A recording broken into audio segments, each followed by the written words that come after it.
Здравствуйте. Под благотворной сенью невнятных санкций Евросоюза, осторожных действий Азии и закулисной поддержки Америки в России в прошлом году заработали заводы Citroёn, Hyundai и Мерседеса. В этом году в Россию вернулся SsangYong, по пути потерявший привычное имя и ставший называться КГМ. На днях в Калининграде на заводе «Автотор» вновь ожило производство BMW. Французы на официальный запрос ответили, что завода ПСМА в Калуге не существует, никакие Citroёны они не выпускают. Корейцы переименовали нерусские Hyundai в русские Солярисы и молча нарастили выпуск. Немцы в этой связи выглядят цинично. Их мокрый от страха и переживаний канцлер Шольц, с облегчением передающий власть Фридриху Мерцу, одобрил все пакеты санкций против России. Боролся с Путиным из чулана, стараясь ни в коем случае не навредить собственной нервной системе, в отличие от германской автомобильной промышленности, сохранившей к России максимально дружелюбное отношение. «Мерседес» в ноябре прошлого года начало производства объяснил чрезвычайно нагло. По его версии, на заводском складе в поселке Есипово 2 года лежали все необходимые детали до последней гайки. Их в конце прошлого года внезапно обнаружил случайно Иван Сусанин и от нечего делать нажал красную кнопку запуска конвейера, неожиданно получив полноценное производство Е-класса в кузове В-213 и кроссовера GLC. Потом Иван Сусанин еще разок прошелся по темным складским углам и дальним полкам, с удивлением обнаружив несколько новых вагонов с запчастями, полностью укомплектованными наборами «Сделай сам» для модели ГЛЕ. В ближайшее время на заводе «Мерседес» в поселке Есипово собираются в 3-й раз закинуть невод, поскрести колобка по сусекам в предвкушении нескольких вагонов с комплектующими для модели ГЛС. Возобновившая на днях производство BMW не стала выдумывать собственную сказку и воспользовалась старым текстом коллег из «Мерседеса». По версии BMW, на складе «Автотора» 3 года прятали запчасти до последнего винтика, подходящие для бесперебойного выпуска 2 долгожданных моделей X5 и X6. Для наибольшей достоверности машинокомплекты дорестайлинговые, чтобы никто не заподозрил их поставку китайскими подводными лодками. В документах год выпуска автомобилей поставлен 2025. Чтобы любые санкции поперхнулись максимально наглядно и простой советский обыватель понял очевидное «Германия с ними», обе модели в богатых комплектациях M Sport Edition, M Sport Pro. Цены несуществующих BMW с несуществующего завода в несуществующих дилерских центрах от 13 миллионов рублей. В отрицании очевидного у BMW огромный опыт. В прошлой жизни, когда «Автотор» выпускал BMW, получал иски от потребителей за ненадлежащее качество, фирма не признавалась в содеянном и официально заявляла, что производство BMW в Калининграде не существует. В случае судебных разбирательств немцы направляли на заседание адвокатов с документами, где было написано, что в салонах официальных дилеров по всей России продаются неизвестные BMW, которые не имеют отношения к баварской фирме, и московское представительство бренда не знает, откуда взялись эти автомобили и чем занимаются в Калининграде на заводе «Автотор». В случае, если сегодня кто-нибудь спросит нынешних немцев, с какой стати у них во время войны в стране, находящейся под санкциями ЕС, выпускаются машины BMW, справка уже готова. Осталась от прежних времен, когда BMW обманывала русских клиентов. Теперь надо обмануть немецкое государство. Надо будет только заново текст распечатать и поставить несуществующую печать давно закрытого российского офиса. Приспособить автомобиль «Москвич» к делу советская власть пыталась с самого начала, с 1946 года. Москвичей принуждали служить на почте, хоть что-нибудь возить по магазинам и конторам, заниматься спортом. Но самой показательной стала работа москвичей в такси. Про 407-го даже сняли фильм «Зеленый огонек», где машина доживала последний рабочий день и собиралась на бойню, но покорно выехала в рейс, охотно комментировала все события и давала советы молодому водителю. Затем в такси попытались приспособить 412-го москвича. Помню все предыдущие тяготы и страдания таксопарков, не веря в машину перед началом производства специальной модификации зеленым огоньком и таксометром, москвичи отправили на опытную эксплуатацию в таксопарке Москвы. Водителями назначили заводских испытателей, оформив им командировки. Во времена Валентина Петровича Коломникова и Романа Чертова все заводские испытатели АЗЛК в обязательном порядке были спортсменами и выступали за заводскую команду на всех гоночных состязаниях СССР. Поэтому таксопарки столицы получили в опытную эксплуатацию не привычных барыг на плохих машинах, а гонщиков на спортивных автомобилях. Тот период таксопаркам запомнился.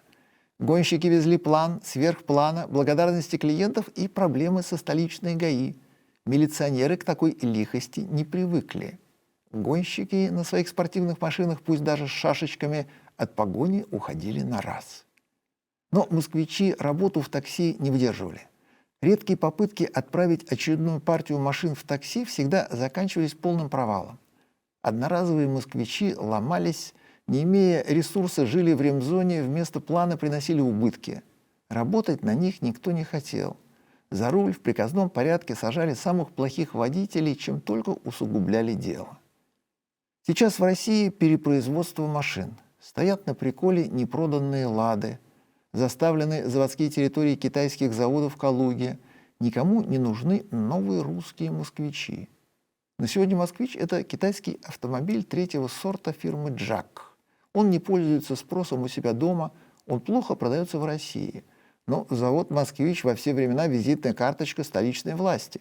Гауляйтер Москвы Сергей Собянин считает себя Генри Фордом и гордится возрождением птицы Феникс. Но его москвичи все равно очень трудно пристраивать в хорошие руки. Поэтому приходится поступать, как во времена Советского Союза, принуждая к москвичам госструктуры.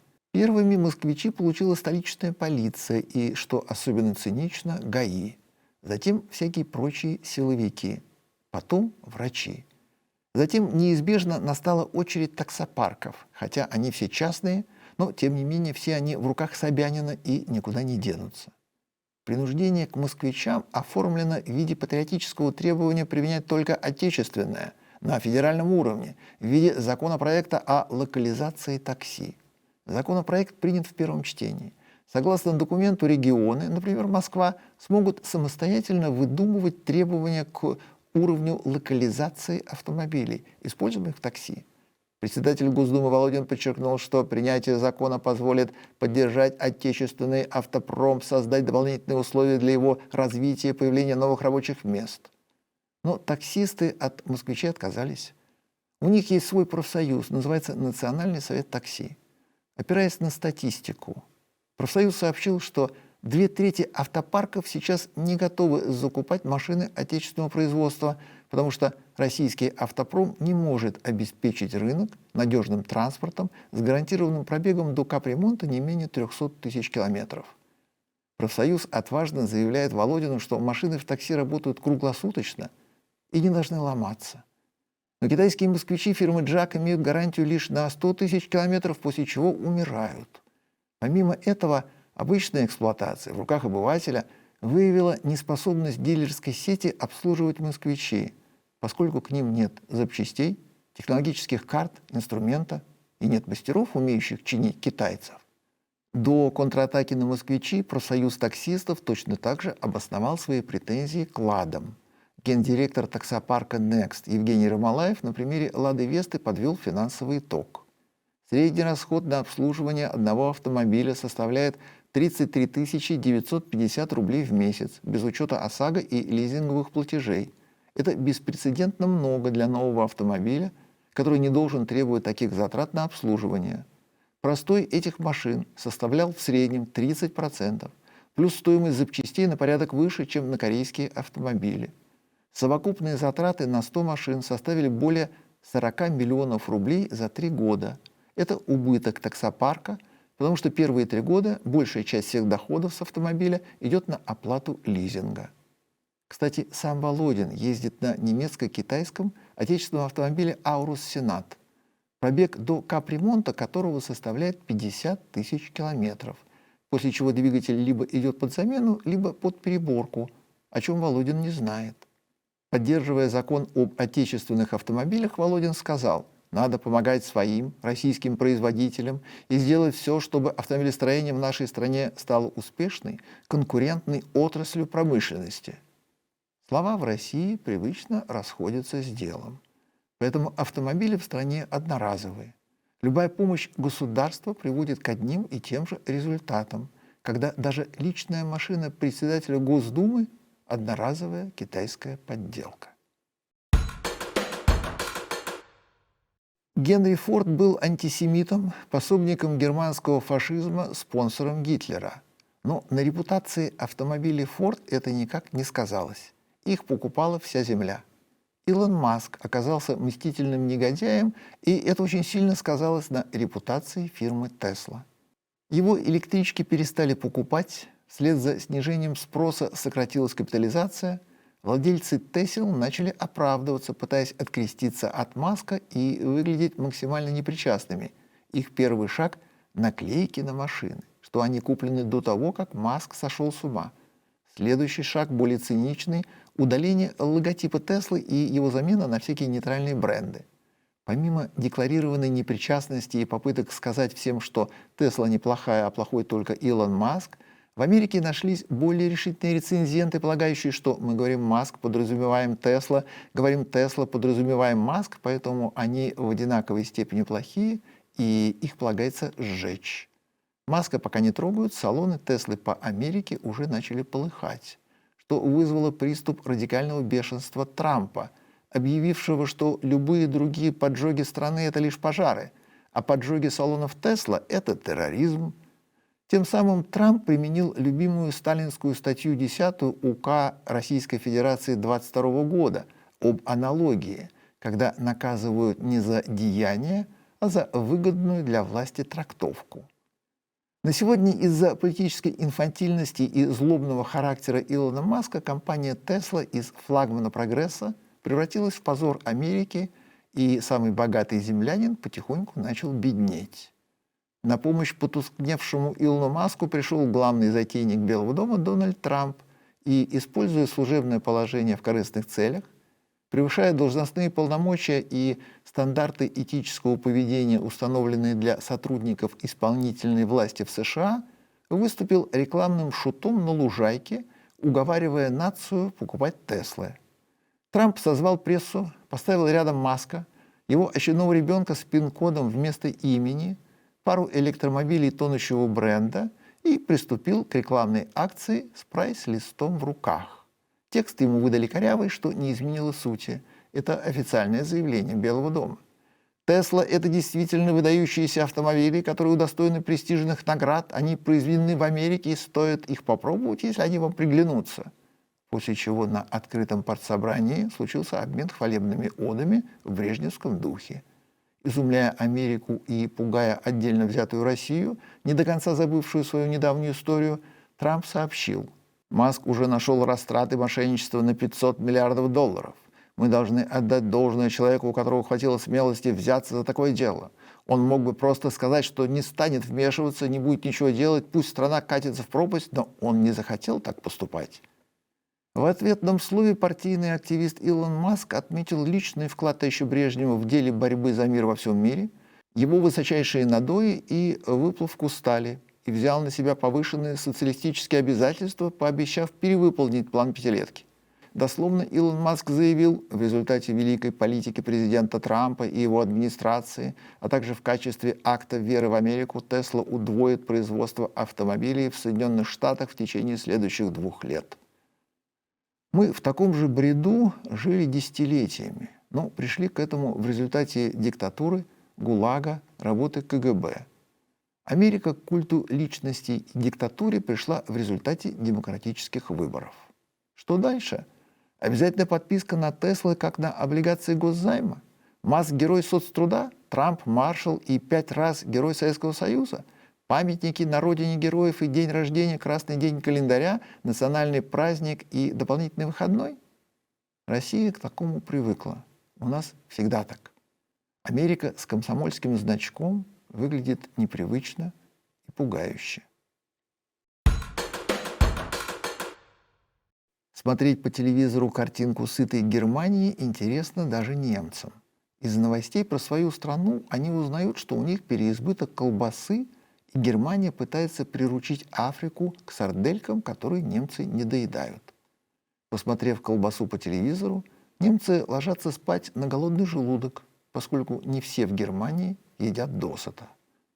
Иметь машину в Германии также непросто. Дорого с первого шага. Обучение в автошколе и платная сдача экзаменов обходятся дороже первой машины. Затем свирепый тюф и техосмотр, обслуживание, запчасти.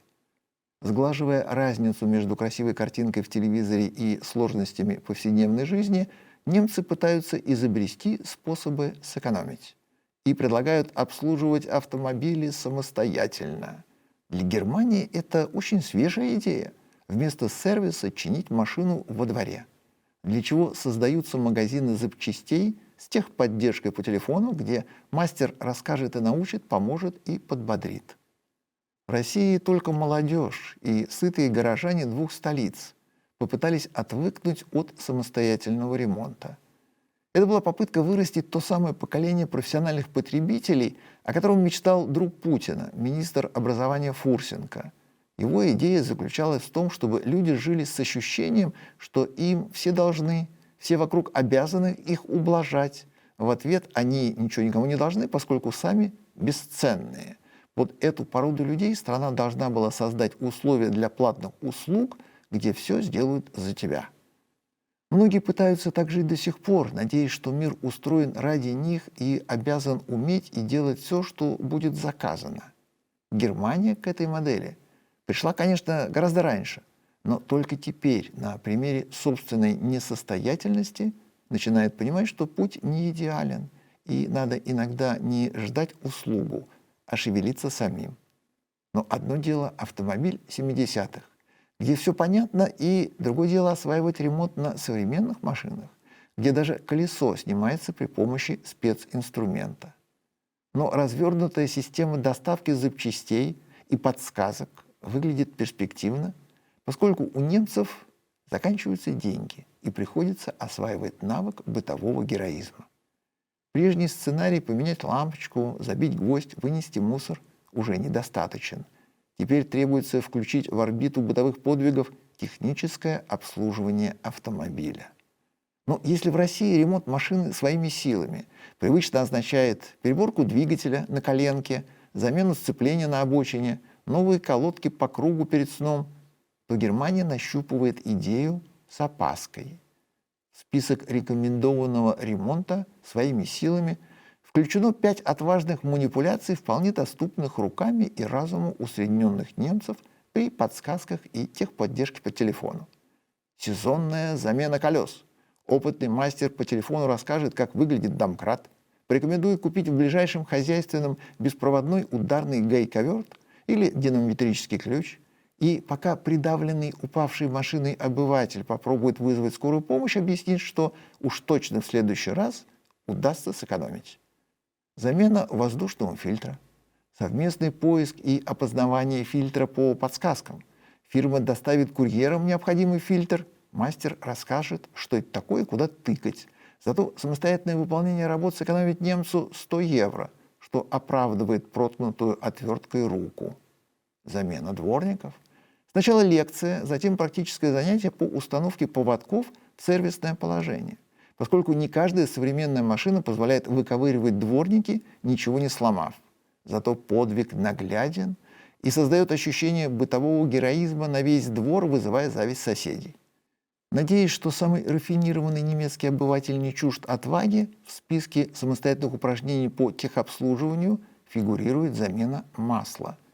В России это выполнимо, не требует консультации по телефону.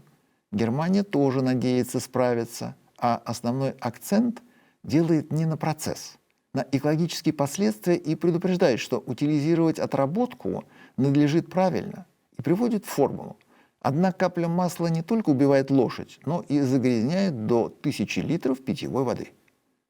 5-й подвиг Геракла – замена аккумулятора.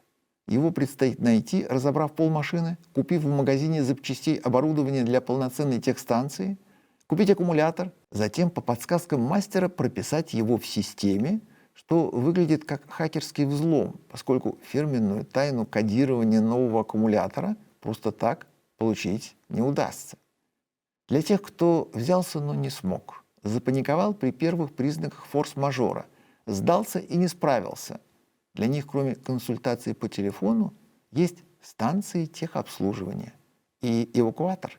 Приедут, спасут, помогут. Германия систему самообслуживания пробует в надежде, что никто не погибнет, травм и увечий будет минимум, а там и финансовое благополучие нагрянет, и крутить колеса своими руками больше не придется.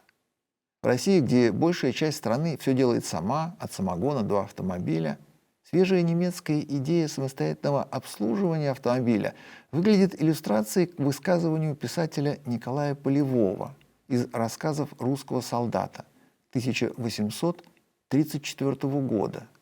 Что русскому здорово, то немцу смерть. Товарищ Сухов предупреждал: Восток – дело тонкое. Глупеющая на глазах Европа завела себе комплекс белого человека, вину перед природой и Гретой Тунберг, экологическую озабоченность и повышенную ответственность перед грядущими поколениями. Европа возомнила себя настолько божественной, что осмелилась конкурировать с Господом Богом в формировании климата на планете Земля, полагая человечество способным повлиять на погоду. А поскольку кроме политиков никаких иных инструментов для влияния на ураганы и грозы нет, возникла идея уничтожить автомобили. В прежние времена ради всеобщего блага с таким же азартом и при массовом одобрении заживо сжигали людей, уничтожая не только ведьм, но и Джордано Бруно, Николая Коперника, здравый смысл. Сегодня сжигают достижения, назначив автомобиль единственной климатической проблемой. Побеждать заводы политики остерегаются. В Италии за это могут закатать в асфальт, в других странах посадить в тюрьму. Победить вулканы, землетрясения, цунами политики тоже не осмеливаются, хотя любой исландский вулкан очевиднее СО и CH из выхлопной трубы. Но методом исключения политики решили, что единственным безопасным объектом борьбы станет автомобиль, и принялись предписывать ему Евро-7 и 5 звезд по Евронкап, принуждая к электрификации. Кофемолки, пылесосы, холодильники в быту прижились, но ездить на них все же труднее и не всегда в радость, что и требовалось, поскольку молниеносная победа оставляла бы политиков без обильного кормления и карьерных перспектив. Обманом, натиском, принуждением людей заставили отказаться от нормального в угоду полезному, придумав экологическую выгоду слишком поспешно и без аргументов. Выручает всеобщая жвачность человечества, предпочитающего стадные привычки вместо собственных мыслей. В результате Европа дотянулась до Евро-6 и изо всех сил рубит сук, на котором сидит, принуждая себя к Евро-7. Блистательным оазисом здравомыслия остается Восток. Если бледнолицые вздумали самоуничтожиться, значит, самое время сесть на берегу и подождать проплывающий мимо труп Греты Тунберг. Узбекистан. Как только избавился от старшего брата, сразу завел себе автомобильную промышленность. Старший брат был ревнивым, заносчивым. Автопром полагал титульным достижением и не позволял его узбекам. Автомобильная промышленность Узбекистана сразу получилась лучше российской. Быстро появилось производство компонентов, сборочные заводы. С первого шага страна стала делать отличные корейские автомобили концерна Daewoo, затем General Motors. На сегодня узбекский УЗ-Ауто выпускает современнейшие Chevrolet Tracker, Trailblazer, Equinox, Traverse, Onyx. Затаите дыхание от зависти. Chevrolet Tahoe. Эти автомобили узбеки делают в первую очередь для себя. Делают с любовью и с прекрасной фигой в кармане, предназначенной голубым европейским политикам с их экологически гендерной и зеленой озабоченностью. Дело в том, что все узбекские «Шевроле», включая самые новые, только что вставшие на конвейер, выпускаются по Евро-2. Это нормальные машины с нормальными моторами, без потери мощности, без катализаторов, без лямбда-затычек на выпуске. На этих машинах интересно ездить. Они по-прежнему надежные и понятные, и они прекрасно дополняют образ изящной восточной мудрости, познавшей истину Евро-2. Для желающих признать себя голубыми или зелеными за 3 миллиона сумов, это около 20 тысяч рублей, в прайс-листах местных дилеров есть опция «катализатор». Можно заказать с завода и гордиться, даже радужный флаг не потребуется. Ну а в прочие страны, куда узбекские автомобили уходят на экспорт, эти же самые «Шевроле» ради гендерного благополучия и экологического самолюбования поставляются по Евро-5. Германия с испугом ждет новостей от Volkswagen, доигравшегося до закрытия заводов и ухода из собственной страны. Volkswagen слишком поверил в разумность требований ЕС, предположив, что наверху все умные, плохого не посоветуют, и занялся электрификацией модельного ряда, получив обычный кризис и необычное увольнение рабочих. Может показаться, что предсмертное состояние Volkswagen первое в его истории, поэтому внезапное и удивительное. На самом деле Volkswagen всегда такой. Взлеты и падения для него в порядке вещей. Он постоянно совершает оглушительные ошибки и выкручивается лишь чудом. Необычного здесь только то, что полагающееся чудо запаздывает, уж полночь близится, а Германа все нет. Из-за всего списка состоявшихся дикостей в марте круглая дата у нелепого автомобиля Volkswagen Fridolin, он же тип 147, он же малый развозной фургон, он же Гога, он же Гоша, он же Юрий, он же Гора, он же Жора. Пример инженерного усердия вопреки здравому смыслу. Малый развозной фургон был создан в надежде на заказ германской почты, поскольку в арсенале Volkswagen была только убогая довоенная платформа легкового «Жука», остававшаяся родовой травмой до пришествия спасительного первого «Гольфа» в 1974 году. Мастерить почтовый ящик на колесах пришлось из микроавтобуса тип 1, что автоматически означало моторный горб в задней части фургона, неизбежно сокращающий полезный объем. Но ведь почтовая машина обязана получиться максимально большой при минимальной жилплощади. Поэтому машину растянули по ширине и по высоте. До установки книжных полок внутри не додумались.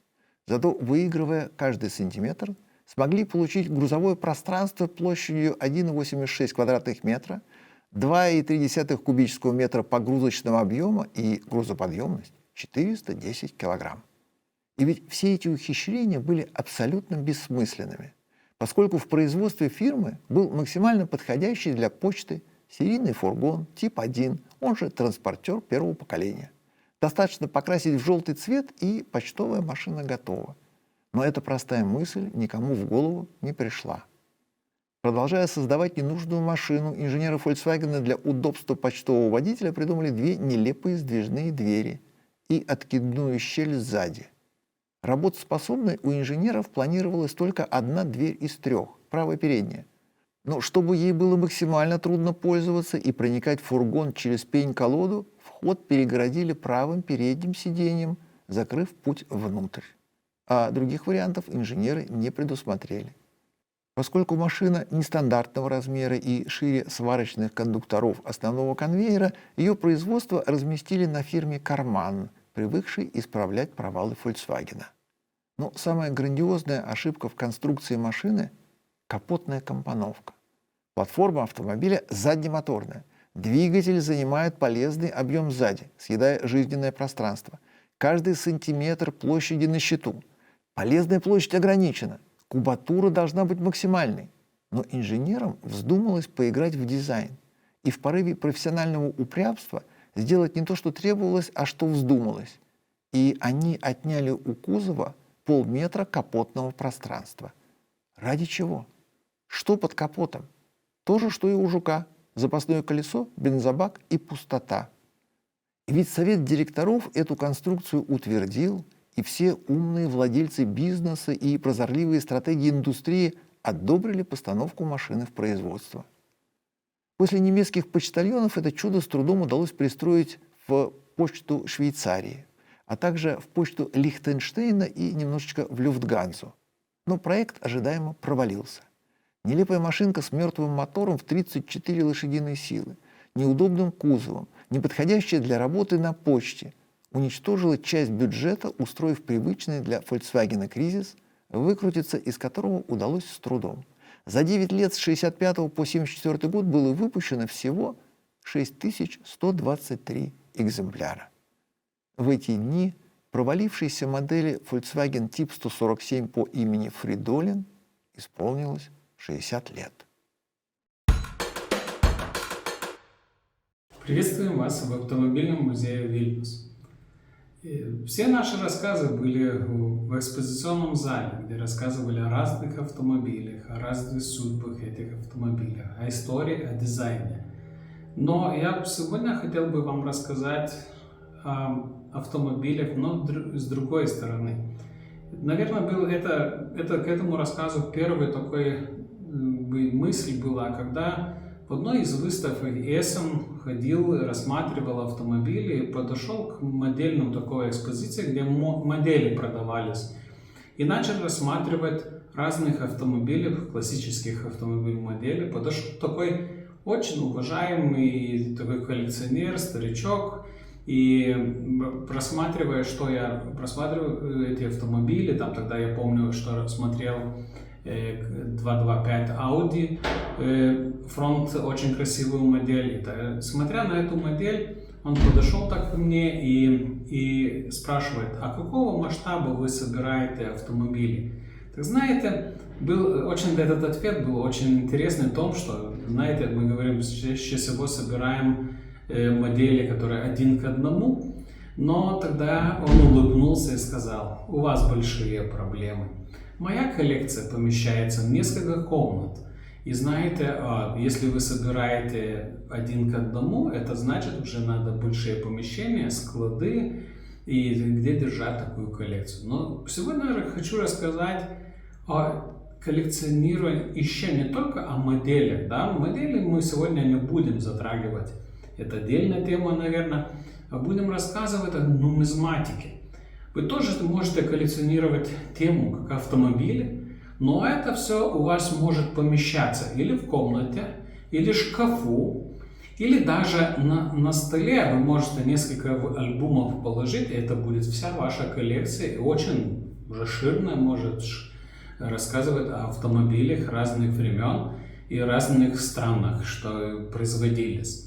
И как видите, передо мной это, наверное, первое, от чего значки, так мы вспоминаем в детстве, когда находили какой-то знак. Чаще всего первые коллекции людей были такие, как салат, знаете, смешаны все разные знаки. Это может быть и о спорте, и о городах, и о автомобилях, и о самолетах. Но если вы начнете коллекционировать только одну тему, вы увидите, сколько это расширенно можно рассказывать об этом. Это и слеты автомобильные, и модели, и даже, знаете, за успехи вождения, как вождение без аварии были в советское время, и даже они в разных странах выпускались хотя бы и одним стандартом, но разных исполнений. Так, это передо мной тоже эти знаки, которые найдены в Вильнюсе. И они, знаете, в всяких антиквариатах или слетах купленные. И у нас в архиве, где хранится около 6000 книг, тоже есть одна из частей, это вот такие знаки.